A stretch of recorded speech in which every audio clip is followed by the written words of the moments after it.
On the topic of what research to do, here's my opinion. Let us just suppose for a moment that I'm right in saying that there are two levels of describing nature. One is describing nature itself, and the other is describing our perspective on nature. We seem to have too high an opinion of ourselves. Our mathematics is flawed and we ignore it. Instead, some scientists claim mathematics is discovered and it's already out there, but they seem to forget that mathematics does not even define continuity or infinity properly. We do not admit our limitations. So many numbers are not even numbers. Mathematics is a man-made structure, like a house is. In physics, the same thing is happening.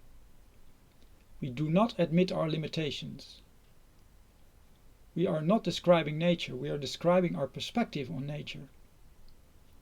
Every piece of physics is built and checked using division by building measuring apparatuses. Every piece of mathematics is built using the division between at least two things, like for instance the difference between a 0 and a 1, to build number systems. Maybe, or as I conjecture most likely, nature is one object without division, facilitating the possibility of division. It has properties and facilitates us to invent man-made laws of nature.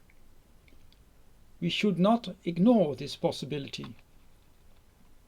Now back to the question of what research to do on the off chance that I'm right. We need two types of research. We need to research our perspective and we need to research nature itself. Anyone saying string theory is a waste of time tells you nonsense. String theory is probably one of the final steps we can take and the best we have at this moment to describe our human perspective on nature. And so is loop quantum gravity. They are not suited to describe nature as it is, but nothing we have done so far is.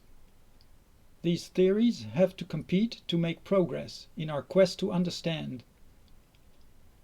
Everything we are researching today and tomorrow is of importance. The process rules.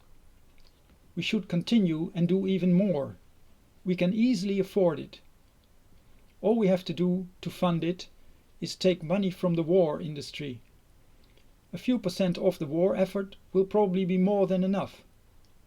We just have to find a way to get rid of all the nutcases that rule and the naive systems that allow them to produce all their nonsense. Cooperation instead of division is one of the mottos. In fact, the knowledge of how to restructure is already here. Let us do as much research as we can.